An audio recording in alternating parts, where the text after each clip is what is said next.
There are moments in history that transcend time, moments not defined by war or power, but by inner transformation. Over 2,500 years ago, a man sat beneath a tree, determined to uncover the truth of existence. By the end of that night, he would become something more than a man. He would become the Buddha. But before enlightenment, he had to face Mara. Before he was known as the Buddha, he was Siddhartha Gautama, a prince who had everything.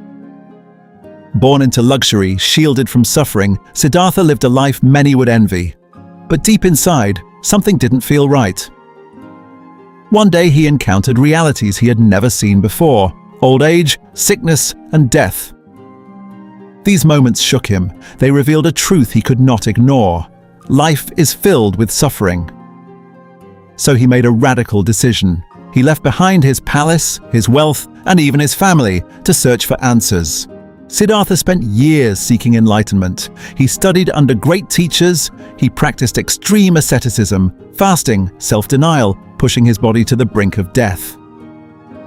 But nothing worked. He realized something important. Truth could not be found in extremes, so he chose a different path, the middle way, a path of balance, and it led him to a simple place beneath a tree. Under what is now known as the Bodhi tree, Siddhartha made a vow: he would not rise until he found enlightenment. As night fell, the world grew quiet. But within and beyond, something stirred. Because this was the moment Mara had been waiting for. Mara is often described as a demon, a tempter, a destroyer, but Mara is more than a being. In Western religious text, he can be known as Satan. Mara represents fear, desire, ego, doubt, the forces that keep us trapped. And when Siddhartha came close to breaking free, Mara appeared. First, Mara tried temptation. He sent his daughters, symbols of desire, beauty, and pleasure, to distract Siddhartha. They danced, they seduced, they tried to pull him back into the world of craving. But Siddhartha did not move. He saw through the illusion. He understood that desire leads to attachment, and attachment leads to suffering. The temptation failed. Then Mara changed tactics. If desire could not break him, perhaps fear could. The sky darkened, storms erupted, armies of demons advanced.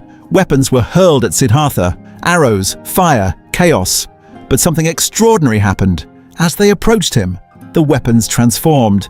Arrows turned into flowers. Violence dissolved into nothing, because Siddhartha was no longer reacting. He was completely still, completely aware. Fear had no power over him. But Mara had one final weapon: doubt. He challenged Siddhartha directly. Who do you think you are? What right do you have to seek enlightenment? Who will witness your awakening? In that moment, Siddhartha did something simple, yet profound. He reached down and touched the earth. This gesture is known as the Bhumisparsha Mudra, calling the earth to witness. And according to legend, the earth itself responded. It trembled, acknowledging his right, his journey, his truth. Mara was defeated. As the night came to an end, something shifted. Siddhartha saw reality clearly for the first time. He understood suffering, its cause, and how to end it. He broke free from the cycle of desire, ignorance, and rebirth.